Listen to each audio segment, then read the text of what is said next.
A baby is formed in the tube, and some hours of traveling, it gets implanted in the uterus. Yes. Otherwise, every female will keep on reproducing till Correct. she dies, है ना? इस तरीके से मत करो process कि हमें बच्चा पैदा करना है। प्रॉपर टाइमली इंटरकोर्स करना ही बहुत मुश्किल चीज है। I won't blame Covid, neither I won't blame vaccine, but somehow और other in my clinical practice after Covid I have seen many patients जिनका से फॉर एग्जांपल 24, 28 पे भी ओवेरियन रिजर्व बहुत कम हो रहा है, उनके पास कम एग्स है। When we are born approximately we have 4, 8 million, 10 millions of eggs in our body. अब इसमें जहाँ पे भी प्रॉब्लम आता है तो बेबी नहीं होता है ऐसे कपल्स को। अच्छा इस डे करना ही है, 14th डे है करना, so it's a performance anxiety, बहुत सारी चीजें आ जाती है। बाय एनी चांस अगर आईवीएफ पहली बार में फेल हो गया, so what are the success rate कि उनको दोबारा तो स्पर्म ने आइडियली ऐसे ऐसे ही आगे जाना है so that it can reach the this part and finally this. Last 4 to 5 years में IVF centers are growing tremendously. Egg freezing is a beautiful option. Every girl should be aware of the same. Freeze है, sperm freeze है, तो उसका आप अगर costing viewers के लिए आप बता पाओ कि what is the minimum costing and what will be the maximum costing including the embryo आपने बताया, तो क्या रीजन की वजह से उनको ट्विंस होते हैं and can we avoid it? They have tried so many times but they are not able to conceive. So before coming to IVF, if you have any suggestions for that kind of couple, and then IVF क्या होता है? आजकल हमारे आसपास इतने IVF centres क्यों खुल रहे हैं? IVF की एज लिमिट क्या होती है? IVF का सक्सेस रेशियो कितना होता है? ऐसे प्रेगनेंसी के कई सवाल और जवाब आज हम इस पॉडकास्ट में हमारे गेस्ट डॉक्टर नेहा राठी जी से पूछने वाले हैं, जिन्हें अप्रोक्सीमेट 12 साल से ज्यादा इस फील्ड में उनको एक्सपीरियंस है। उन्होंने यह सारे सवाल बहुत ही आसान और सिंपल लैंग्वेज में समझा है। तो चलिए आज का पॉडकास्ट शुरू करते हैं। एक आम आदमी के लिए एक IVF का प्रोसेस क्या होता है? What exactly IVF is? It's in vitro fertilization. देखो नॉर्मली क्या होता है ना, just to explain you in very brief. हाँ. So this is uterus, है ना? These 2 are ovaries. These 2 are tubes, है ना? नॉर्मली हमारे बॉडी में क्या होता है, हर महीने either from the right or from the left एक एग फूट के बाहर आता है ट्यूब में, है ना? And whenever couple have intercourse तो स्पर्म को 3 पार्ट होते हैं, head, mid piece and tail. With the help of tail it goes up, sperm ऊपर जाता है और दोनों ट्यूब में जाता है। उसको जिस तरफ भी एग मिलता है, रप्चर्ड एग जो ट्यूब से फूट के इधर आया है ना, तो वो उसको फर्टिलाइज करता है वहाँ पे। And after fertilization embryo is formed in the tube and after some hours of travelling से approximately somewhere around 5th 6th day 120 hours पे वो एम्ब्रियो यहाँ पे आके इम्प्लांट होता है यूट्रस में। So basically not in the tube. No, that's the hint. I will explain why I am explaining you this. So basically a embryo is formed in the tube, a baby is formed in the tube, and some hours of traveling it gets implanted in the uterus. यहाँ पे implant होने के बाद उसको proper blood flow मिलता है and then baby keeps on growing for whole 9 months.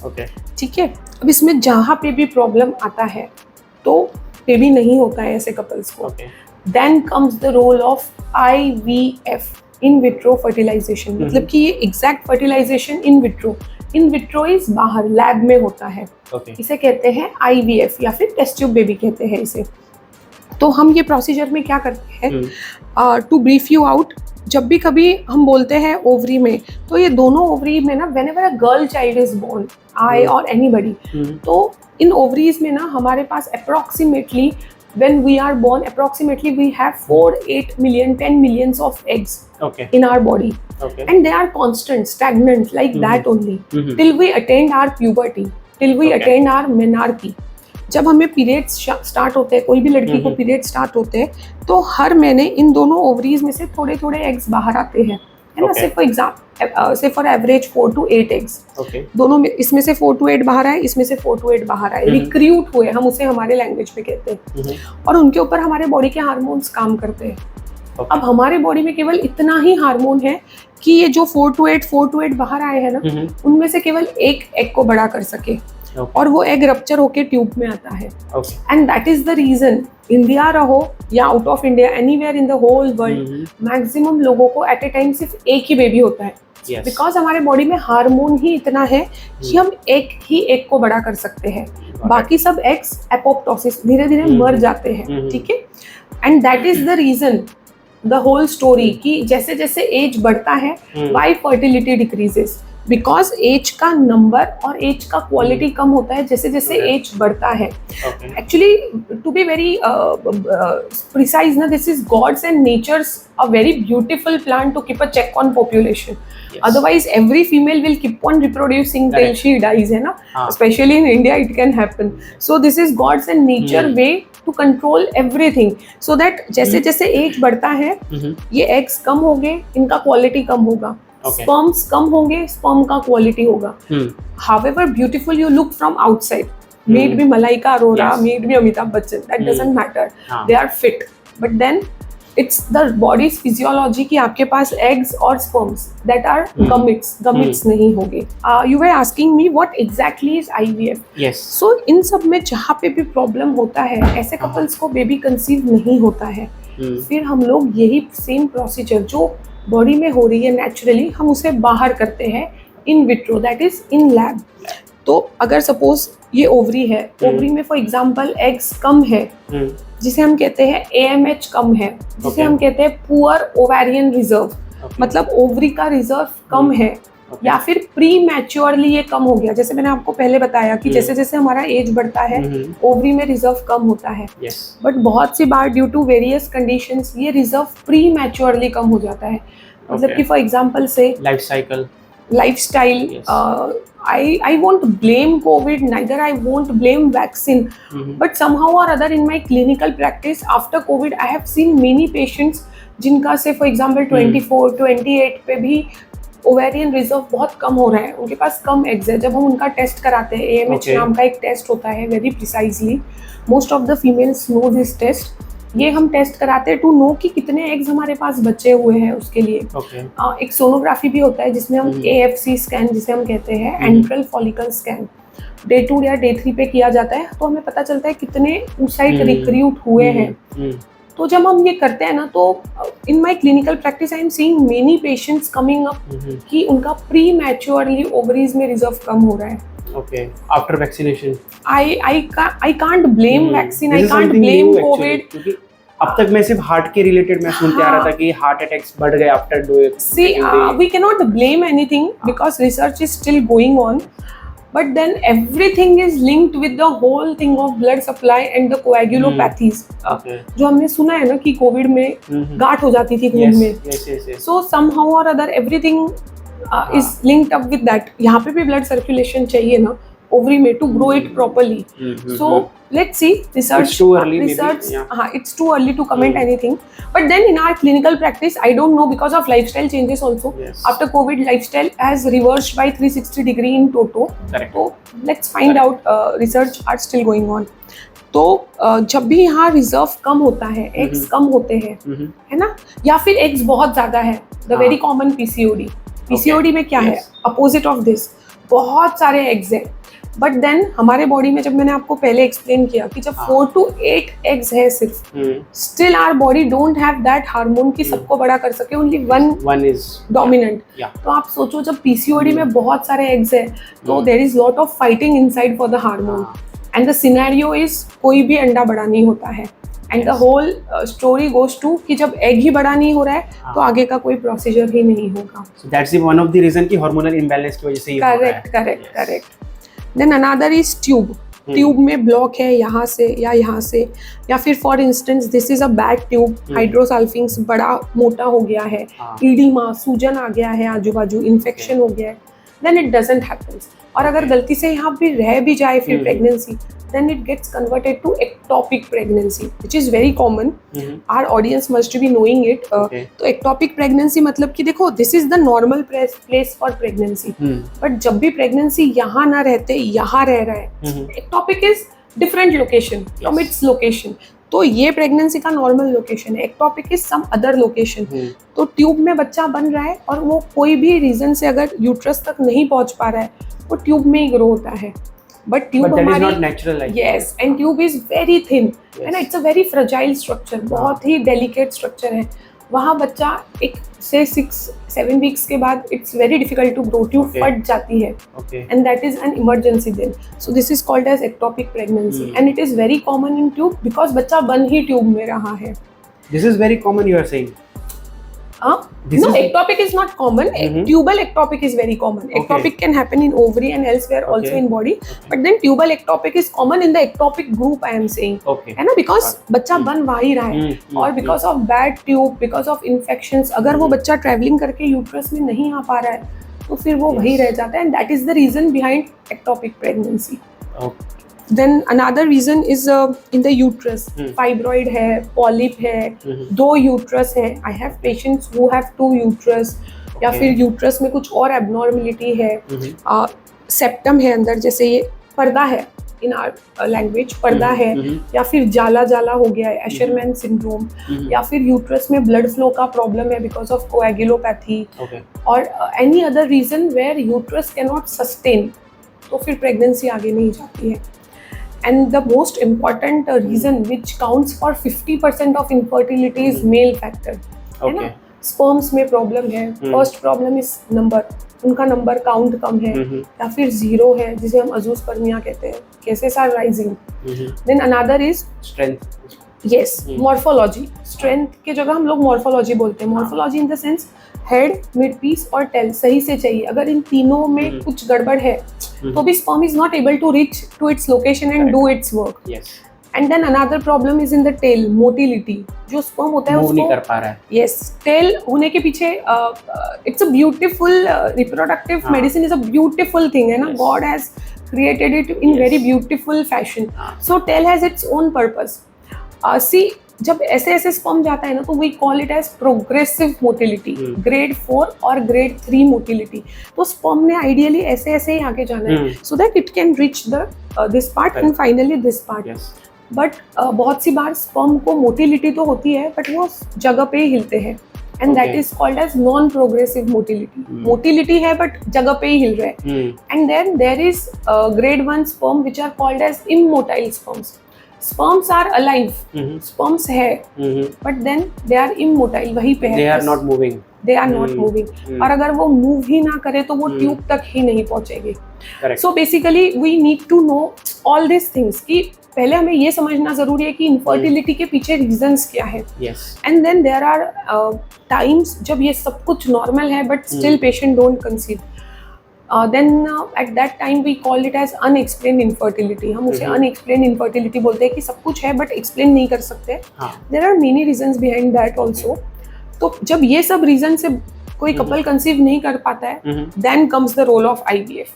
Because जो body में naturally हो रहा है वो हम IVF lab में कर रहे हैं. So you do basically check every point कि कहाँ पे actually problem है, and then उसका हम लोग solution. Yes, we need to check. Yes.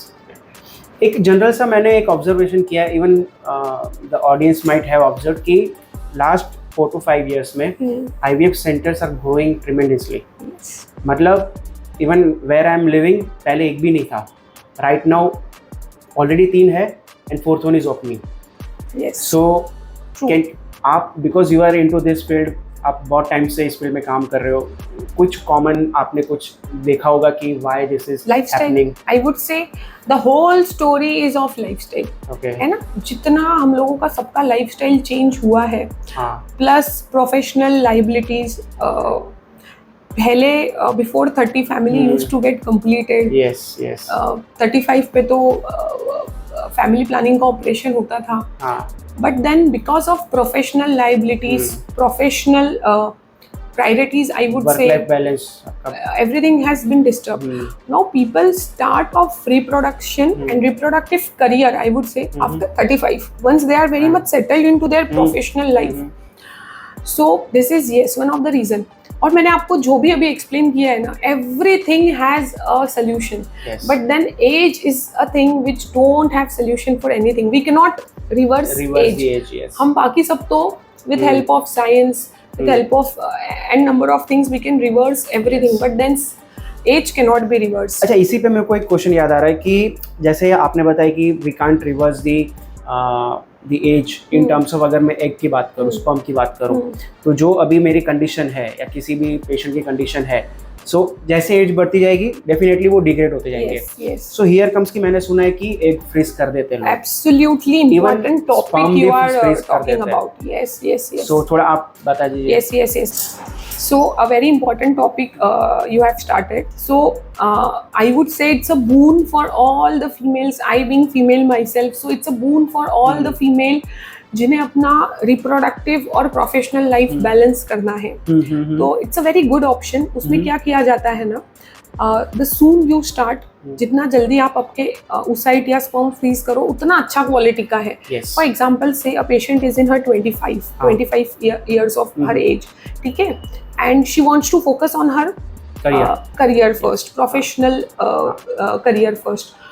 तो हम लोग उन्हें क्या एडवाइस करते हैं कि आप आपके एग्स को इंजेक्शंस लेना होता है उन्हें डे 2 से मैक्सिमम 12 to 13 days, ठीक है. No break in her office, no leaves required, कुछ भी उनके रूटीन में ब्रेक नहीं होता है. She just have to take single injection, that too timely. बस उसे समय से वो इंजेक्शन लेना है, mostly maximum for 12 to 14 days. उसके बाद उन्हें हम ट्रिगर का एक बहुत इंपॉर्टेंट इंजेक्शन देते हैं और हम उनके वो एग्स बाहर निकालते हैं with the help of sonography and a simple needle. Body पे कहीं पे भी चीर फाड़ नहीं होता है, नो स्काल्पेल, नो ब्लेड, नथिंग. फिर हम उनके ये एग्स बाहर लेते हैं and V fridge them. So this can be done for 10 years, 12 years, 15 years down the line. हाँ, बट अब वो उनका प्रोफेशनल करियर आगे करेंगे, कंटिन्यू करेंगे. अब सपोज वो 35 पे प्लान करेंगे, से 37 पे प्लान करेंगे, बट उनके egg are of 25 years age. तो हमने एग का लाइफ रोक लिया है वहीं पे. She will progress in her life. So it's a very important thing to balance every female's reproductive and professional career, and that is the need of an art. Egg freezing is a beautiful option. Every girl should be aware of the same, and she should have their doubts. She should have their myths clear about the same, and of course, she should freeze eggs. You won't believe, बहुत सारे celebrities हैं. बहुत सारे लोग हैं जिन्होंने अपने eggs बहुत कम समय पे फ्रीज किए हैं, बहुत कम एज में फ्रीज किए हैं. इनफैक्ट व्हेन यू, अब आपने जब एग फ्रीजिंग का टॉपिक छेड़ा ही है, तो I would like to suggest another thing is embryo freezing. It's also in the pipeline. Embryo freezing में क्या होता है ना, सेम एग फ्रीजिंग की जगह व्हेन पार्टनर इज फिक्स्ड, आपका शादी हो गया है but you don't want to undergo all the procedure right now, तो हम उनका एम्ब्रियो फ्रीज करते हैं. दोनों में थोड़ा डिफरेंस होता है. एग फ्रीजिंग में क्या होता है, जो एग है ना वो सिंगल सेल है. Embryo has more than 100 cells, specially day 5 embryo blastocyst जो हम हमारे सेंटर पे करते हैं. तो it is more than 100 cell का स्ट्रक्चर है. तो it is more robust, it's more stringent to all the conditions outside. तो वो फ्रीज किया जाता है. तो जिनके पार्टनर फिक्स्ड है, मैरिज हो गया है, but family is not in the pipeline right now, तो उनके लिए हम एडवाइस करते हैं कि आप एम्ब्रियो फ्रीजिंग करो रेदर देन oocyte फ्रीजिंग करो. एम्ब्रियो फ्रीजिंग इन टर्म्स, अगर मैं जितना मैंने समझा, is like when a sperm will make a contact with the egg, उसके बाद जो ग्रो हो रही है उसको आप फ्रीज कर रहे हो. This is egg, sperm will entering here. इसे हम इक्सी कहते हैं. IVF का एडवांस है ये इक्सी. इसके बाद हमने इन्हें फर्टिलाइज कर दिया बाहर, और फिर हमने इसे इंक्यूबेटर्स में रख दिया डे 5 तक के, 120 hours तक के. फिर हम उनकी ग्रोथ देखते हैं, फिर वो ब्लास्टोसिस्ट बनते हैं. It's a beautiful structure, and then at that structure only, at that day 5 only हम उसे फ्रीज कर देते हैं -196 पे लिक्विड नाइट्रोजन में. It's there only till the time you want it to be there. Actually very and semen freezing is also a option. Specially जैसे मेरे पास एक पेशेंट था long back, he wanted to undergo some kind of chemotherapy, so after chemotherapy, quality, quantity, everything deteriorates. Then we freezed his sperms. Generally sperm freeze का मैंने कम सुना है, but because I believe, I don't know, I mean this is right or wrong, I don't know, but still male have that thing कि नहीं हमारा सब सही रहेगा लास्ट तक. नहीं, तो मतलब you just suggest कि जब हम लोग एग फ्रीज कर रहे हैं तो उसी टाइम पे करना ही चाहिए. 100%. लाइफस्टाइल तो मेल्स का भी खराब है, with smoking in place, with alcohol in place. Smoking is तो स्ट्रिक्ट नो, एकदम दुश्मनी है स्पर्म और स्मोकिंग की, है ना. मैं मेरे सारे पेशेंट्स को भी समझाती हूँ कि स्मोकिंग आपको क्या करता है. इट मेक्स यू काम, क्वाइट, आराम. You feel so much relaxed. Same happens to your sperm as well, no? They also feel relaxed, be quiet. वो आगे जाने के, ऊपर जाने के कष्ट ही नहीं करते. They are there at their place only. Motility का so 110%. So smoking, lifestyle, ये सब तो Of course, male should also undergo semen freezing so that they are also safe. जिन्हें ये हैबिट्स नहीं भी है उनके लिए stress is another thing with increasing professional liabilities, targets and all. बहुत सारा stress and stress causes lots of free radicals in our body. तो 110% sperm का quality and quantity खराब होना ही है. And if we talk about कि जो egg freeze है, sperm freeze है, तो उसका आप अगर costing viewers के लिए आप बता पाओ कि what is the minimum costing and what will be the maximum costing, including the embryo आपने बताया, तो वो आप थोड़ा share कर दीजिए. Yes. For oocyte freezing, that is egg freezing, our costing is approximately, it starts from 1.5 lakhs onward. So that's a one-time payment or it's a recurring payment? No, that's one-time payment. एक बार हम आपके eggs निकाल लेंगे, and then you just have to pay yearly freezing charges, which are very minimal. तो से approximately 1.5 से start होता है, maximum it goes till 2, depending on the oocyte कितने नंबर है, उनका एज क्या है. This I am telling because बहुत सी बार पेशेंट 25 पे आता है तो वही काम कम इसमें हो जाता है बजट में. But when the same patient comes at 35, definitely budget increases because उन्हें इंजेक्शंस हमें चेंज करना होता है, उनके जो प्रोटोकॉल्स है हमें चेंज करना होता है. And for sperm freezing it's not that costly. It generally costs say approximately just 20,000 or 25,000. because वो उसका वो process नहीं होता ना कि we have to extract exactly. It's a very, I would say it's a cheap option to save our fertility. Okay. And embryo का ma'am? Embryo is almost same, starting from 1.5 lakh onward. That's also same. Yeah. बहुत difference नहीं होता है क्योंकि eggs तो हम निकाल ही रहे. Just see IVF का ही cost बढ़ रहा है उसमें, say approximately 50,000, 70,000. That's it. It's not like बहुत उसमें ऐसा नहीं है कि 4 lakhs, 5 lakhs, 6 lakhs. No, it's not like that. IVF का कोई age limit है? Like till what age? Yes. Indian government has set the limit for IVF for 50 in females and 55 for males. After that you cannot. So do you see the success rate at that age? I have patients जो 48 years के हैं. Success rate is less compared to 25, 35, 38, 32.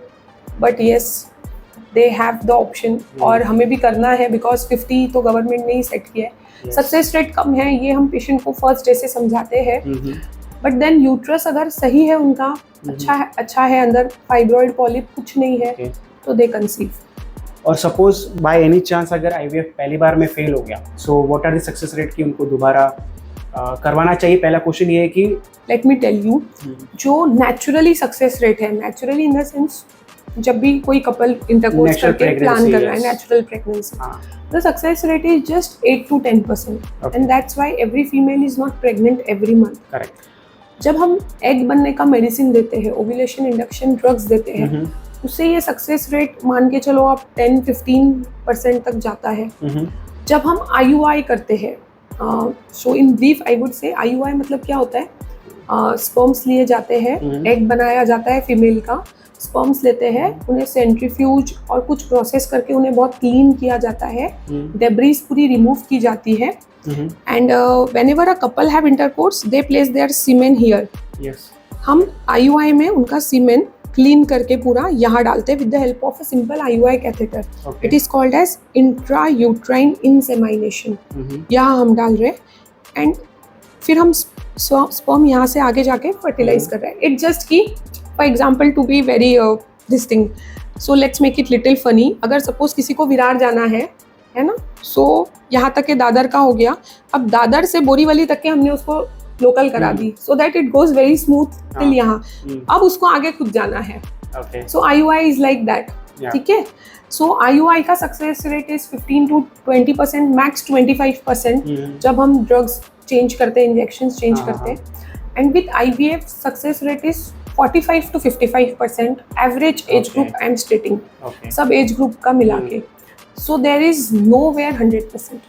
This I would like viewers also to make it very clear. जब God का ही, जब natural pregnancy is not 100%, so we can not expect science to go beyond that, go beyond God. तो 100% कहीं नहीं है. But yes, success rate do increases 45 to 55%. That's a great percentage. Yeah, age कम है तो और ज़्यादा होता है. और जब नहीं होता है फर्स्ट टाइम में IVF सक्सेसफुल, तो 110% फिर से कराना चाहिए. Most of the time what happens ना, जब हम लोग फर्स्ट ओवम पिकअप का साइकिल कर रहे हैं. IVF is divided into 2 parts, ovum pickup and embryo transfer. Ovum pickup मतलब कि क्या होता है, पेशेंट के डे 2 ऑफ पीरियड से हम उसको मेडिसिन स्टार्ट करते हैं, इंजेक्शन स्टार्ट करते हैं. Approximately somewhere around day 12, day 13, day 14 पे हम उसके एग्स रिट्रीव करते हैं. This is called as ovum pickup, उस साइड को बाहर निकालना. फिर उनका IVF या ICSI करके एम्ब्रियो बना के उन्हें फ्रीज कर देते हैं. And in the second month we transfer this embryo. So this are the 2 parts.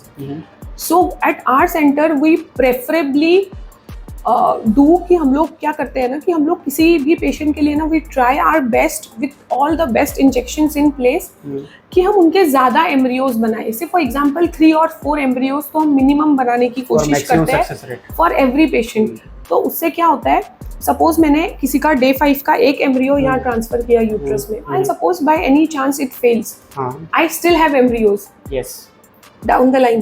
तो उसे फिर से 1.5 लाख खर्च करने की जरूरत नहीं है. ना ही उसे पेशेंट को इंजेक्शंस लेने की जरूरत है, ना ही उसे वो मेंटल टॉर्चर से फिर से जाना है. And the most important thing is embryo transfer करते वक्त भी पेशेंट को एक अश्योरेंस रहता है, एक मेंटल रिलीफ रहता है कि मेरे और एम्ब्रियो स्टोर है. See human beings have that thing in their mind, है ना. जैसे हम लोग SIP FDs क्यों करते हैं, we always want to have that relief कि हमारे पास कुछ स्टोरेज में है. घर में भी एक्स्ट्रा थोड़ा रखते हैं कि तो that mental peace is there. Yes, that helps a lot. तो पेशेंट को पता होता है कि हाँ मेरे पास 2 एम्ब्रियोज और है, तो कुछ हो गया तो भी हाँ, तो वो हमें बहुत हेल्प करता है because patient is at very much peace, calm, and she is in a state of mood कि she is acceptable to everything. और जब ऐसे स्टेट में पेशेंट होता है ना तो हर body is also very accepting. तो ऐसे वक्त success rate do increases. So we try for all the patients कि हम एटलीस्ट 3 या 4 एम्ब्रियोज बनाए तो उन्हें फिर से ओवम पिकअप का साइकिल ना करना पड़े. Correct. Any myths you want to clear regarding the IVF कि लोगों में पहले तो IVF का नॉलेज बहुत कम है, जनरली जो जाता है उसी को पता है, और लोग टेस्ट ट्यूब बेबी या IVF के बारे में सोच के there would be some negative भी होगा, राइट? तो आप कुछ मिथ्स अगर आपने फेस करे तो एक्चुअली बहुत सारे मिथ्स हैं, बट मैं 3-4 मिथ्स क्लियर करना चाहूँगी जो बहुत ज़्यादा ज़रूरी है कि पब्लिक को पता रहे. The very first myth is कि IVF का बेबी एबनॉर्मल रहता है. Okay, this is absolute myth. अब IVF is not a fresh science. IVF बहुत पुराना साइंस हो गया है अभी, ठीक है. जो IVF का फर्स्ट बेबी है वर्ल्ड वाइड, है ना, अब उसके खुद के बच्चे हैं, तो IVF is no longer a fresh science. तो ये मिथ तो मैं पहले क्लियर करना चाहूंगी कि IVF की babies are very normal like any other kids, क्योंकि प्रोसेस पूरा नेचुरली है. तो इसमें इट जस्ट कि ऐसे खाना ना खाते हम लोग, ऐसे खाना खा रहे हैं. So this is one myth. Then another myth I would like to clear is IVF is very painful. It's not painful. IVF बहुत पेनफुल नहीं है. जो IVF के इंजेक्शंस होते हैं ना, आपने कभी किसी को देखा है इंसुलिन के इंजेक्शंस लेते हुए आपके घर में? Exactly, बस उतना ही नीडल उसका होता है. तो इट्स नॉट वेरी पेनफुल. एक आध दूसरे पेशेंट का थोड़ा बैड एक्सपीरियंस आता है and then it goes like है ना, तो सभी को ऐसे लगता है. So it's a myth. It's not that painful. In fact patients are very comfortable. Then another myth, I just want to break the most common myths. Yes. Otherwise तो बहुत सारे myths हैं. Then another myth I want to break is that male infertility is not very common. I would like to add on that almost 50% of the cases, infertility cases, are because of male factor. So I would request everyone कि जब भी आप infertility clinic में जाओ, I would request every couple कि आप couple में जाके विजिट करो वो डॉक्टर को. It shouldn't be like female is going and visiting n number of doctors and then she is not able to take the decision also and then doctor is not able to come to any conclusion. Yes. नहीं, couple में ही आना चाहिए actually. That is recommend. Yes that is recommend कि couple में आओ. Then another myth is that male infertility don't have treatment. This is a total myth. Male infertility have treatment. In fact you won't believe, जिनके पास 0 sperms है, अजूस्पर्मिया के patients है, उनके लिए भी ट्रीटमेंट है. हम लोग उनके स्पर्म्स कुछ ब्लड टेस्ट, कुछ हार्मोनल वर्कअप करके हम पता कर सकते हैं कि which type of azoospermia they are having, and then we can perform certain surgical procedures and we can take the sperm out and give them their own child. And the last myth I would like to say is that कि IVF is very costly. हाँ. So it's not like that. The IVF is not costly. What is costly are the injections, because they are hormonal injections. जो हमारे body में हो रहा है हम उसे मिमिक कर रहे हैं, तो of course the injection cost is on higher side, and another cost is of IVF lab. वहाँ everything needs to be maintained. Yes. है ना? The media, IVF media, IVF consumables, ऐसा नहीं है कि हम कुछ भी उठा के हम यूज कर सकते हैं. And that is the reason IVF standard is maintain करना पड़ता है. yes bit costly, but then with insurance in place, with EMI option in place, and with lot of IVF centers around, affordability आ जाती है. it's affordable nowadays. In fact, we have Maha IVF itself on 12th and 13th of July Yes. for all such patients जिन्हें plan करना है but हो नहीं पा रहा है, अफोर्डेबिलिटी इश्यूज आ रहे हैं, हम उनके लिए IVF including the injections, the major part, embryologist charges, IVF का चार्जेस, OT का चार्जेस, सब कुछ मिला के we are doing IVF just at 99,000. That's I think very affordable cost. या क्योंकि जनरली सुना है, मैंने भी सुना है, लाइक 5-6 लाख रुपए आपके चले जाते हैं. हाँ. या फिर अभी तो अगर कम भी हुआ तो भी 2-3 लाख तो मिनिमम लग जाते हैं आपके. Yes. So for all such patients, we are doing it at very reasonable rate in just 99,000. Reasonable. जब IVF सपोज प्रोसेस स्टार्ट हो गया तो उस टाइम पे एक पेशेंट को आई थिंक इतना मैटर नहीं करते, अगर करते तो प्लीज क्लैरिफाई. फीमेल को क्या क्या चीज़ का ध्यान रखना चाहिए in terms of diet, in terms of lifestyle, then stress, तो वो सब चीज़ें कैसे मैटर करती है? You have asked me the wrong question. It's like कि दोनों ने करना चाहिए, है ना? Okay. जब भी हम लाइफस्टाइल मॉडिफिकेशन में मेरे पेशेंट को बोलती हूँ ना, तो मैं उनको हमेशा बोलती हूँ दोनों के लिए, नो लड़ाई झगड़ा कि तुम्हारे वजह से ये हुआ है, तुम्हारे वजह से ये हुआ है, not at all. Both the things are very important from the starting. I am saying you कि जब तक के एग स्पर्म को मिलेगा नहीं, आगे कुछ नहीं होगा, फर्टिलाइजेशन नहीं होगा. तो sperm should be good and egg should be good. तो हम जनरली उन्हें क्या कहते हैं, lifestyle modification I generally advise them for both husband and wife. So I generally ask them to do 3 things. First is diet, है ना? Diet में थोड़े बहुत चेंजेस करना है. हैव गुड डाइट, घर का खाना खाना है. प्रेफरेबली शाम में 7-7:30 के बाद मैं जनरली बोलती हूँ 7-7:30 in the evening, don't have anything, major meal नहीं लेना है. डिनर आपका पहले हो जाना. हाँ, पहले हो जाना चाहिए. Preferably includes more of millets in your diet, जैसे गेहूं के जगह ज्वारी का रोटी, बाजरा, रागी, इन सब का रोटी, भाकरी बेसिकली वो लेना है. More of proteins, more of good fats in case like ghee, that is clarified butter, और कोकोनट की चटनी, ये सब आपने इंक्लूड करना है, ग्राउंड नट्स वगैरह. इट्स नॉट लाइक कि आपने एकदम, I don't believe in keto diet, intermediate fasting. I believe in जो हमारे दादा दादी नाना नानी खाते थे ना, that is the best diet. है ना? They don't used to have Maggi, pasta, pizza. Basically process, जितना ज़्यादा processed है avoid that. Correct. तो have basic diet. भूखे नहीं रहना है. Have basic diet at proper timings with proper proportion. ऐसा नहीं कि हमें कुछ बहुत अच्छा लग रहा है तो हम बहुत सारा खा रहे हैं. In proper proportion. Evening का skip. Evening में 7:30 के बाद don't have your major meal. Then another thing I advise them always is have exercise at least 4 to 5 times a week for just 30 to 40 minutes. That's it. And exercise is not like going and hitting a gym. Yes. आपके पैर walking, आपके पैर आपके पास है, रास्ता हर जगह है मोदी सरकार की गवर्नमेंट में, तो आपने बस चलना है कहीं पे भी. So walking, jogging, running, swimming, trekking for that matter, आप पूरे फैमिली के साथ हो, go on a trek on Saturdays or Sundays. Doing Surya namaskar 5 के 5 सेट में उन्हें करने बोलती हूँ, या फिर वॉचिंग अ गुड जुम्बा का एक एपिसोड देख लो यूट्यूब पे और वही आप करो.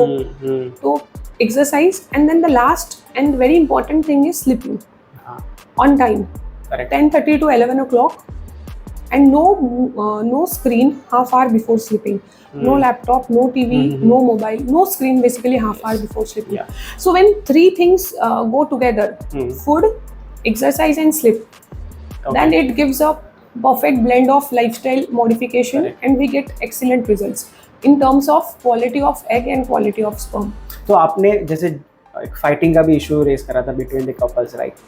सो एक क्वेश्चन मेरा इसमें, मेरे को भी एक थॉट आया था कि डू कपल्स हैव फाइट्स अगर जब वो IVF के प्रोसेस में जाते हो, समटाइम्स मे बी ऐसा हुआ रहेगा कि like wife want to do an IVF but husband doesn't want to do IVF, और maybe husband want to do IVF, wife doesn't want to do IVF. It's a very ऐसा? emotional stress they are undergoing. It's a emotional and mental stress. Infertility is not a disease. I would like to just say this. Infertility कोई disease नहीं है ना? But India या India के बाहर कहीं पे भी it's more of a emotional बीमारी, mental बीमारी है. कहीं कहीं पे everyone is very supportive. Yes. कहीं कहीं पे they are not very supportive. Blame game keeps on happening. India में I have seen हाँ, ज़्यादा sperm होता है. नहीं है, oocyte नहीं है, but then I always ask my patient, इसीलिए आप कपल में आओ, आप समझो कि ये आप साथ में नहीं लाए हो अपने. Infertility is not when you are born. It's a lifestyle thing keeps on happening because of n number of factors as you grow and all. Correct. So rather than playing a blame game, I would like to request everyone कि मिलके करो. Yes. Both should be in place. They should be there for each other in their hard times. And then yes, things have are a good very, environment at home yes, till baby is things are born. very easy. Things are very easy. Then when both of them are together in their hard times. Yes. So क्या wait और hormonal imbalance effect करता है IVF के process में? 110%. 110%. So what you एक optimum wait आप कितना suggest करते हो for a female they should have? Rather than weight, I would say BMI matters a lot. हाँ, yes, correct. BMI matters. BMI matters. Weight is not because मैं किसी के लिए बोलूँगी 60 sufficient. हाँ, वो हाइट के हिसाब से हाँ, मैटर करता है. तो BMI matters. It should be somewhere in 20, 22, 23 के रेंज में होना चाहिए. Okay. So अगर BMI बहुत ज़्यादा है या बहुत कम है, तो then there are lot of issues like PCOD and Yes. all the things. I think because of the weight, natural pregnancy रहने में भी I think इफेक्ट आता है उसका. नहीं, this is not a 100% truth. बहुत सारे patients हैं who are thin built or who are obese, but Okay. they very much conceive normally, naturally. सब कुछ सही हो जाता है. Actually weight कैसे बढ़ा है that is more important. हाँ, correct. Then there are many patients जिनका weight वैसा ही चलते आ रहा है, मम्मी का ऐसा है. हाँ. It is yes. So it's another issue. किसी की हाइट पहले से ही कम है. Then comes कि किसी का वेट कैसे बढ़ा है, क्या खा के बढ़ा है, हाँ. किस तरीके से बढ़ा है, दिन भर घर में लाइफस्टाइल की वजह से तो नहीं बढ़ा. yes. Then that weight is more important rather than जो पहले से पास ऑन होते जा रहा है. That weight से ज्यादा ये वाला वेट ज्यादा इंपॉर्टेंट होता है, तो ये वेट ज्यादा तकलीफ देता है. आपका बॉडी उस हिसाब से फिर हैबिचुअल हो जाता है, लेकिन अगर आपके सडन लाइफस्टाइल की वजह से अगर आपका वेट हो रहा है, so it will create a great impact. yes. Okay, any IVF के टाइम पे any side effects, do you feel कि कोई साइड इफेक्ट्स होते हैं IVF के प्रोसेस के टाइम पे, और पेशेंट्स को अवेयर होना चाहिए उस चीज़ के बारे में? See, as such IVF का कोई as such major side effect नहीं है, apart from I would say OHSS. There are complications, anesthesia related complications हो सकता है, ovum pickup related complications हो सकते हैं, but then they are very rare. OHSS क्या होता है मैम? हाँ, OHSS is an important complication जो सबको पता होना चाहिए. It is ovarian hyperstimulation syndrome. जब हम इंजेक्शंस बाहर से देते हैं ये हार्मोन के, और ओवरी को हम स्टिमुलेट कर रहे हैं, अगर ये ओवरी हाइपर स्टिमुलेट हो गई, तो फिर बहुत सारे हार्मोन्स का बहुत सारा इम्बैलेंस हो जाता है. And if it is not managed properly, it's a deadly complication. Patient might require ICU admission, but patient ने डरना नहीं है. With controlled stimulation in place this days, hormones बहुत चेंज हो गए हैं, उनका क्वालिटी बहुत चेंज हो गया है, और सभी क्लिनिक्स में कंट्रोल्ड ओवेरियन स्टिमुलेशन किया जाता है. मतलब कि स्टिमुलेशन बहुत सारा नहीं होता है, कंट्रोल्ड तरीके से होता है. देन जो ट्रिगर का इंजेक्शन होता है वो बहुत इंपॉर्टेंट है. अभी उसमें बहुत सारे ऑप्शंस अवेलेबल है, इसीलिए अभी almost all the clinics are OHSS free clinic this days. But then if you just ask me the complication, then that one complication which is a major thing, and it's a like nightmare for every IVF center. Yes. I have seen like मेरे relatives में भी लोगों ने IVF से they have given the birth. तो मैंने कुछ observation करे है कि generally they have received the twins in terms of IVF. Sorry. तो like क्या reason की वजह से उनको twins होते हैं, and can we avoid it? और triplets भी होते हैं. I have seen that. So Can you please explain कि किस वजह से होता है and if they want to avoid, so if they can avoid it? Yes, very beautiful question. हम लोग एग निकाला, IVF के लिए हम लोग ने ओवम पिकअप किया, स्पर्म लिया, फर्टिलाइजेशन किया और एम्ब्रियो तैयार किए। अब ये जो एम्ब्रियो बनते हैं ये दो टाइप के बनते हैं, Day 3 एम्ब्रियो या Day 5 एम्ब्रियो, है ना। हम हमारे सेंटर पे Day 5 एम्ब्रियो ही बनाते हैं, ब्लास्टोसिस्ट, बट कहीं कहीं पे Day 3 एम्ब्रियो भी बनाते हैं, ठीक है। अब हमने इन्हें स्टोर कर दिया -196 पे और फिर बाद में ट्रांसफर किया। तो now the whole crux of the story is at the time of transfer, है ना, when age is less and conditions are good. तो हम बहुत सी बार पेशेंट्स को ट्विंस चाहिए होते हैं, तो हम ऐसे वक्त Day 5 के 2 एम्ब्रियोज हम ट्रांसफर करते हैं, है ना। So by intentionally you do that? Intentionally no, it's like अगर एज कम है और यूट्रस इज गुड तो हम लोग 2 Day 5 के एम्ब्रियो जनरली ट्रांसफर करते हैं, that is the maximum limit. इस उम्मीद में हम ये ट्रांसफर करते हैं कि एटलीस्ट एक तो चिपक जाए, कभी कभी दोनों चिपक जाते हैं और फिर ट्विंस होते हैं। Just for the safety purpose आप ये करते हो, kind rather of than safety, just to increase the success rate. Success rate. Yes. But after 33, after 34, we don't go for 2 Day 5 transfer. We just transfer 1 Day 5 good embryo, good quality, good grading embryo. Okay. But फिर कहीं पे ज़्यादा embryo अगर transfer हो गए, more than 2, 3, 4 और वो सब चिपक गए, then happens this all the twins and triplets के chances are, yes, multiple pregnancy, and it's one of the complication जो आपने मुझे prior question पूछा, I forgot that complication to mention. It's one of the complication. See, twins manage करना in young age is easy, है ना, but higher age में multiple pregnancy manage करना is very difficult. Chances of hypertension, diabetes, small babies, IUGR babies, this all complication increases. So I am not in very much favor of transferring more than 2 embryos at a time, especially Day 5 embryos. We are very strict with the transfer criteria at our center. हाँ, हम लोग as देख के, uterus देख के ही और patient से पूछ के ही हम लोग ट्रांसफर करते हैं। If they want single, so we just do a good Day 5 का एम्ब्रियो हम ट्रांसफर करते हैं, ब्लास्टोसिस्ट, जो AA ग्रेड का है। ये तो एक्चुअली मेरा खुद का भी एक सवाल था कि like I wanted to know क्यों ज्यादातर ट्विंस ट्रिपलेट्स बढ़ गया है आफ्टर IVF बिकॉज़ एम्ब्रियो ज्यादा ट्रांसफर किए जाते हैं। समटाइम्स पेशेंट आल्सो वांट्स, वो इतना मेंटली डिस्टर्ब हो जाते हैं ना इतने साल ट्रीटमेंट लेके, फिर उनका भी होता है। मैम एक साथ सपोज 28 इयर्स की पेशेंट है, वो बोलती है मैम मेरा यूट्रस भी सही है, अभी मैं एज भी सही है, आप मुझे कर दो कुछ भी करके ताकि मेरा ये सब अब इमोशनल स्ट्रेस ही खत्म हो जाए करके। और basically most of the patient wanted to decrease their expenses at the same time, उनका एक्सपेंसेस स्ट्रेट अवे कम हो जाएगा। बट देन इट्स नॉट, हम लोग यहाँ बहुत ज़्यादा पेशेंट का नहीं सुनते हुए, every doctor take their wise decision what to do and what not to do based on the condition and the circumstances. Any कोई ऐसा केस आपको आपके करियर में याद हो which is very unique or maybe you want to share something insights?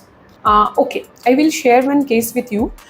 So जैसे मैंने आपको पूरा बताया कि यहाँ प्रॉब्लम और सपोज मान के चलो कहीं प्रॉब्लम नहीं है, है ना, फिर क्या किया जाए। So there was one case, patient was from Alibag.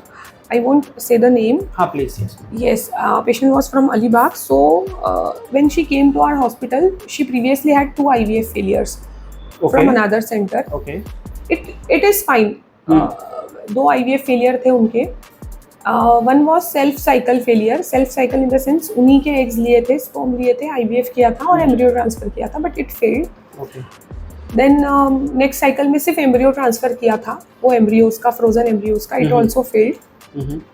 फिर उनका थर्ड टाइम डोनर एग्स लेके उनका एम्ब्रियो बनाया और वो ट्रांसफर किया, it also failed. Okay. Fourth time सिर्फ एम्ब्रियो ट्रांसफर हुआ with the donor eggs embryo, वो भी फेल हो गया।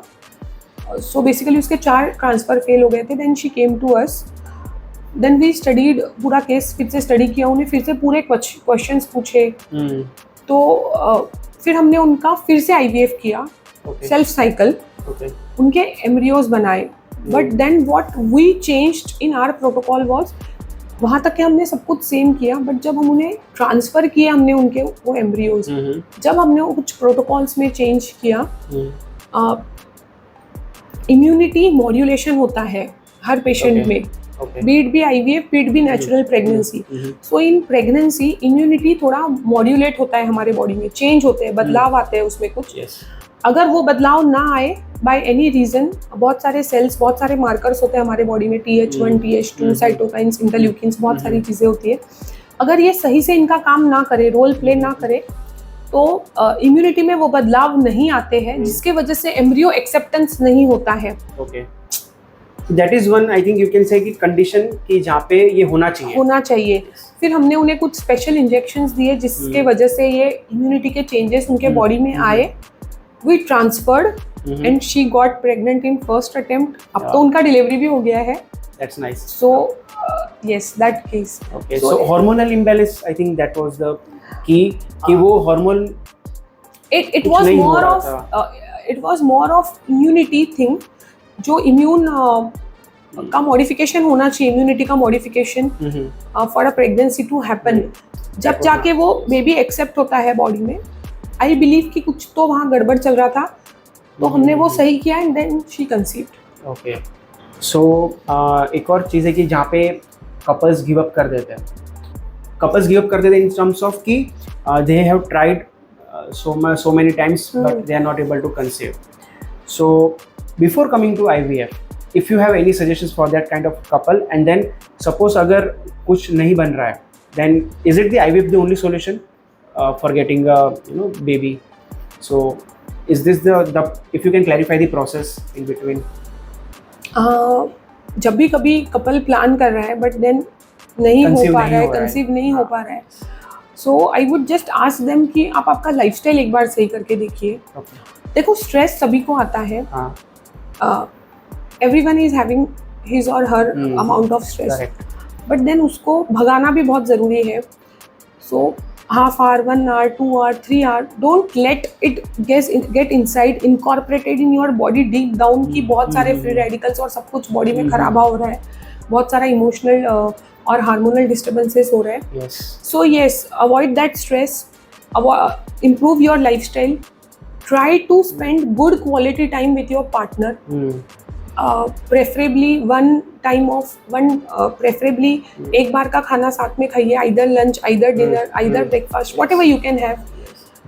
थोड़ा bond और strong emotional bond create करिए, करना ज़रूरी है. Somehow or other your body do reply to these changes and patient do conceive. एक मैजिकल होता है, मतलब I have heard and even I have scene, एक अक्षय कुमार की फिल्म भी आई थी बेस्ड ऑन दैट, कि इस तरीके से मत करो प्रोसेस कि हमें बच्चा पैदा करना है. मे बी अगर आप उस प्रोसेस को एंजॉय कर रहे हो, 110%, अगर आप एंजॉय कर रहे हो, at that point of time there will be no stress in your mind, both the couple, दोनों में.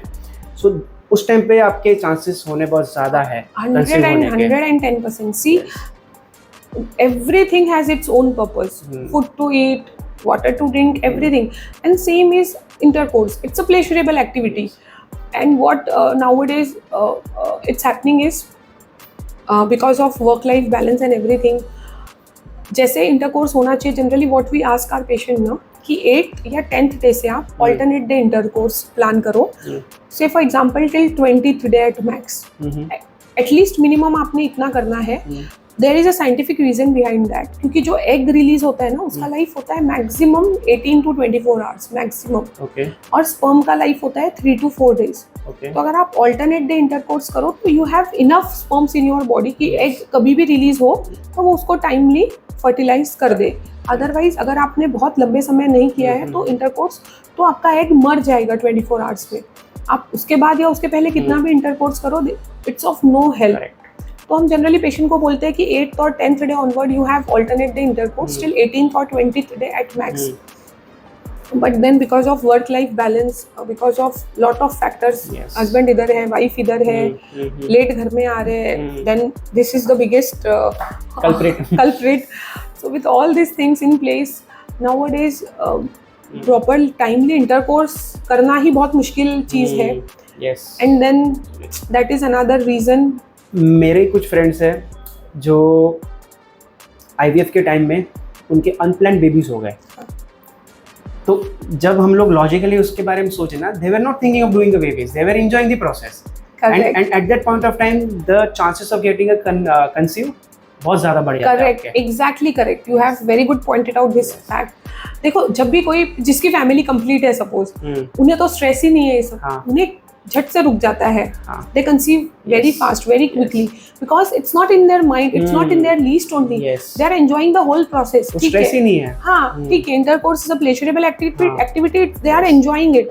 बट कपल्स क्या करते हैं ना, जिन्हें प्लान करना है बेबी, व्हाट दे डू ना, अच्छा इस डे करना ही है, 14th डे है करना, so it's a performance anxiety, बहुत सारी चीजें आ जाती है, अगर नहीं हुआ तो yes, वो सब, हाँ तो it's not a pleasurable activity any more, it's like इस मंथ होगा क्या, इस मंथ होगा क्या, इस मंथ होगा क्या, they keep on thinking the same thing कि इस मंथ होगा क्या, इस मंथ होगा क्या, पूरा टाइम उनके दिमाग में यही चलता है। और जब आपके दिमाग में पूरा टाइम यही चल रहा है तो your body is not at all ready for this thing, because your body is in so much of stress. पूरा बॉडी को आपने स्ट्रेस में डाल दिया है कि एकदम, हाँ टारगेट है आपका, है ना, जैसे ऑफिस में टारगेट की है ना, वैसे ही टारगेट का वो कर लेते हैं वो लोग पर्सनल लाइफ में भी। Exactly, and when you just remove that whole thing ना, stress and target outside, and you just enjoy the whole process and you are done. The bingo pink 2 lines come immediately.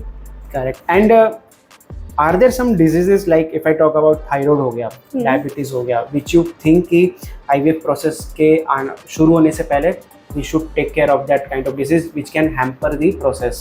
Rather I won't say IVF only, I would say कि जब भी कभी कोई reproductive career अपना plan कर रहा है, suppose शादी के बाद 2 साल हो गया, 1 साल हो गया और वो लोग प्लान कर रहे हैं बेबी, तो I would urge everyone to go for pre conceptional counselling. उसमें आप लोग बेसिक टेस्ट कर सकते हो, जैसे कि डायबिटीज आपने रूल आउट कर लिया, थायराइड रूल आउट कर लिया, most importantly in India apart from thyroid and diabetes and blood pressure is anaemia, that is haemoglobin कम होना, आपने वो रूल आउट कर लिया, है ना, आपने आपके बॉडी को पूरा अच्छे से तैयार किया, pre conceptionally 3 months prior you have started very basic tablet of folic acid 5 mg, बहुत ही इजीली लोकली कहीं पे भी मिलती है। तो not only IVF, I would से कि स्टार्ट प्लानिंग करने से पहले ही आपने एक बार एक normal basic checkup, it's a very basic checkup, बहुत कॉस्टली चेकअप बिल्कुल नहीं है, जस्ट BP चेक करवा लो, शुगर चेक करवाओ, अपना एक ब्लड टेस्ट करवाओ जिससे आपको आपका हीमोग्लोबिन पता चलेगा और थायराइड पता चलेगा, and then you move ahead. और बहुत ज़्यादा वेट है, कम वेट है तो उसको बैलेंस आउट करो, स्ट्रेस को थोड़ा बैलेंस आउट करो, वर्क लाइफ बैलेंस करो, and then you just start on the procedure, then start on the journey. Yes, so IVF process में हमने देखा कि there are multiple tests include, so female का तो definitely there had to be multiple test, but males के एक sperm का test होता है और कोई टेस्ट होता है? यस, मेल का एक सीमेन एनालिसिस होता है जैसे आपने बताया। अपार्ट फ्रॉम दैट हम लोग उनका भी थायराइड चेकअप कराते हैं, उनका भी शुगर चेक करना बहुत ज़रूरी है, उनका भी ब्लड देखना बहुत ज़रूरी है, और उनका कुछ हार्मोनल प्रोफाइल होता है जैसे कि टेस्टोस्टेरॉन, FSH एंड LH, ये 2-3 टेस्ट होते हैं वो हम कराते हैं। That's it. They are more than sufficient Normal for से me. जो Yes. basic test होते हैं, okay. There are certain special tests, but then they are done in special cases only. They are not a routine thing for every male partner to undergo. Okay.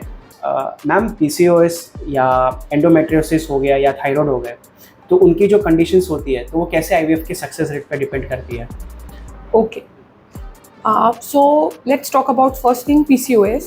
PCOS में क्या होता है ना, जैसे हमने पहले भी डिस्कस किया है, बहुत सारे एग्स हैं, number is high, but then somewhere और अदर क्वालिटी खराब होती है, थोड़ा क्वालिटी कम ज़्यादा होता है, हार्मोनल चेंजेस बहुत ज़्यादा होते हैं, तो ऑफ कोर्स बहुत सी बार ऐसा होता है कि हमें फॉर एग्जांपल 25 एग्स मिलते हैं ओवम पिकअप के वक्त, बट जो उनका क्वालिटी है that it's not very good, hardly कभी कभी 4 एग्स 6 एग्स ही काम के रहते हैं, बाकी eggs they are of no use. तो PCOS में एक quality is a big issue. Then you have asked about endometriosis, correct? So first let me tell you what endometriosis is. Yes, please. So every female have her menses once in every month, है ना? Yeah. So what exactly menses is, ये जो lining है uterus का, है ना, ये lining shed off होना, इसे हम menses कहते हैं, है ना? तो हमारे बॉडी में अगर कहीं से भी कुछ भी, is it normal lining shed off? Yes, every month because of hormone ये लाइनिंग बनता है और एवरी मंथ ये गिर जाता है। तो अगर हमारे बॉडी में हमें कहीं स्क्रैच भी आए जोर से तो वहाँ से खून निकलना स्टार्ट होता है। सेम हैपेंस हियर, जब ये लाइनिंग गिर रहा है तो वहाँ पे ब्लड सप्लाई है, तो वो लाइनिंग गिर रहा है इसलिए उसके साथ ब्लड सप्लाई भी गिर रहा है and bleeding happens. Okay. So every month this process keeps on happening. Hmm, अब ये सेम एंडोमेट्रियम लाइनिंग अगर यूट्रस में बनना नॉर्मल है और वहाँ से शेड ऑफ होना भी नॉर्मल है, Okay. बट ये सेम लाइनिंग अगर सपोज यूट्रस में बन रहा है और उसके साथ साथ और कहीं बन रहा है, Okay. Anywhere in the pelvic region और outside the pelvic region, it is called as endometriosis. उसे हम एंडोमेट्रियोसिस कहते हैं. For example in the ovary, Always. है ना. सपोज ये लाइनिंग इधर भी बन रहा है, ओवरी में भी बन रहा है, छोटा सा बन रहा है और हर महीने वो शेड होगा वहाँ पे भी, जैसे इधर हो रहा है. Correct. बट अब यहाँ से आने के लिए कहीं बाहर जगह नहीं है, Yes. तो वो वही के वही शेड होगा, उसमें के आरबीसी सब एब्जॉर्ब हो जाएंगे बॉडी में और वो धीरे धीरे धीरे धीरे eventually over a period of time chocolate colour का कन्वर्ट हो जाएगा. डेब्रिस हो जाएगा. हाँ, इसीलिए जब एंडोमेट्रियोटिक सिस्ट ओवरी में होता है उसे चॉकलेट सिस्ट कहा जाता है. Okay. हाँ, पूरा. So endometriosis is common thing but it is difficult to diagnose, इसीलिए इतना पता नहीं चलता है. Okay. बहुत सी बार जब हम लोग हिस्ट्रोलैप्रोस्कोपी, लैप्रोस्कोपी मतलब कि एंडोस्कोपी, दूरबीन का ऑपरेशन, Yes, yes, yes. जब हम ऊपर से डालते हैं तो बहुत सी बार हमें छोटा छोटा एंडोमेट्रियोसिस दिखता है. Okay. And yet yes it do affects fertility. Endometriosis में inflammation is very high surrounding areas में, तो ये इन्फ्लामेटरी मार्कर्स, ये इन्फ्लामेशन की वजह से oocyte क्वालिटी बहुत खराब होती है. Okay. And third you have asked about thyroid. Yes. So yes, thyroid तो इज देयर. थायराइड में 110% आपके oocyte क्वालिटी पे अफेक्ट करेगा, बट मेजरली वो अफेक्ट करता है इम्प्लांटेशन पे. बहुत सी बार बच्चा इम्प्लांट ही नहीं होगा और सपोज इम्प्लांट हो गया तो मिसकैरेज का रेट थोड़ा Yes. ज़्यादा होता है थायराइड में. और अगर सपोज मिसकैरेज भी ना हो, सब सही चल रहा है, तो बहुत सी बार हो सकता है बच्चे में थोड़े एबनॉर्मलिटीज़ हो जब बहुत ज़्यादा थायराइड बड़ा हो और हाँ. डायग्नोज ही ना हुआ हो. Okay. तो yes, you should have your thyroid test done. या मेरा एक नेक्स्ट क्वेश्चन उसी पे था कि क्या आईवीएफ में मिसकैरेज के चांसेस कितने परसेंटेज होते हैं, और अगर हो गया तो फिर what will be next? At such it's not a percentage thing. जैसे नेचुरली नॉर्मली मिसकैरेज होता है, ओके. तो आईवीएफ में भी वैसे हो सकता है. बिकॉज कितने वीक्स तक पॉसिबिलिटी होती है मिसकैरेज होने की? देखिए, ऐसा नहीं होता है. क्या होता है ना, 6 to 7 वीक्स पे हमें जो एम्ब्रियो होता है, ग्रो हो रहा है ना, एक सैक में ग्रो होता है जिसे हम जेस्टेशनल सैक कहते हैं. उसके अंदर एक एम्ब्रियो ग्रो होता है हमें, जिसे हम फीटल पोल कहते हैं, और योक सैक. ऐसे ये सब स्ट्रक्चर्स ना दिखने चाहिए हमें, है ना. और इसमें कार्डियक एक्टिविटी 7 वीक्स पे आ जानी चाहिए when we are performing sonography. जब ये सब उस वीक्स पे नहीं हो रहा है तो हम फिर repeat scan after 15 days. Because बहुत सी बार डिलेड कंसेप्शन होता है, तो कभी कभी सब डिलेड आता है. बट अगर 8-9 वीक्स तक भी आपके हार्ट एक्टिविटी ना आए एम्ब्रियो को, आपके फीटल पोल को, then it is of course a miscarriage. Okay. It's basically a missed abortion then. हाँ. It's a kind of naturally होता है जो process. It's more like कि it's more like a Darwin's law. जो fit नहीं है वो survive नहीं करेगा. Okay. तो उसके बाद फिर हम वापस से process repeat करनी पड़ती है? 110%. Okay. With gap of 1 month or 2 months. Once she attends all the जो भी सब उनका लॉस हुआ है वो सब मेडिसिन और उन सब से हम फुलफिल करते हैं. बॉडी को थोड़ा रेस्ट देके after 1 or 2 months we can 110% retry. It's not like that. Naturally भी अगर आप सोचो, नॉर्मली भी अगर आप सोचो, not IVF pregnancies I am talking about, अगर आप नॉर्मली भी देखो तो मिसकैरेज बहुत सी बार होता है बहुत से कपल्स को, और सेकंड टाइम दे कंसीव वेरी वेल, नॉर्मल, सब कुछ सही, बच्चा हो गया, ऑल डन. तो जब भी मिसकैरेज का basically most common cause is genetic causes.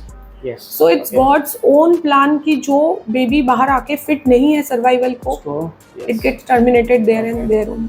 So survival of the fittest is the rule there. Correct. Maybe हमारा बॉडी भी उस तरीके से डेवलप हो गया है कि like you know. Yes. So जो भी बेस्ट है वो ही आगे बढ़ के सर्वाइव होता है. Correct. So thank you so much ma'am for coming for this podcast. And I think so एक आम आदमी के लिए जो क्वेश्चंस होते हैं आईवीएफ के रिगार्डिंग, वो सारे हमने डिस्कस करे, and you beautifully answers with the practical you know approach. So I just want to request everyone कि जो भी कपल ये सब मेंटल खिचड़ी से जा रहे हैं, मेक श्योर कि आप सही समय पे आपके जो भी डॉक्टर है आजू बाजू, उनको प्लीज आप मिलिए, अपने डाउट्स क्लियर कीजिए. मिथ्स को और मिथ्स मत बनाओ, बहुत सारा उस पे पाइल्ड अप मत करो. you just clear them off so that the process is very easy. Then आप फिर एक step ahead जाके कर सकते हो. बहुत सी बार you won't believe IVF is not the solution for every patient. बहुत सी बार IVF लगता ही नहीं है. बहुत सारे patients just come to us, से भी हो हाँ, हम उन्हें बोलते हैं अरे आप सही से कर ही नहीं रहे हो वो चीज, आप सही से करो and they conceive. So it's not like कि आप IVF क्लिनिक जा रहे हो या IVF डॉक्टर के पास जा रहे हो तो वो डॉक्टर आपको पकड़ के IVF करेगा. नो, ऐसा कुछ नहीं है. आप उनसे मिलिए, अपने क्वेश्चन सॉल्व कीजिए, they would guide you properly कि आप ऐसा ऐसा करो तो ही हो जाएगा करके. Thank you so much. And for the audience जिनको और IVF के बारे में जानना हो या फिर उनको चेकअप या फिर काउंसलिंग करवानी हो, सो हम लोग डिटेल्स नीचे डिस्क्रिप्शन में मैम का दे देंगे and you may contact ma'am for that. So thank you so much ma'am coming, and in future if required so we can definitely do another the podcast. Yes, thank you. I would be pleased to share my knowledge and create more of awareness about the common topics and the trending things. Thank you.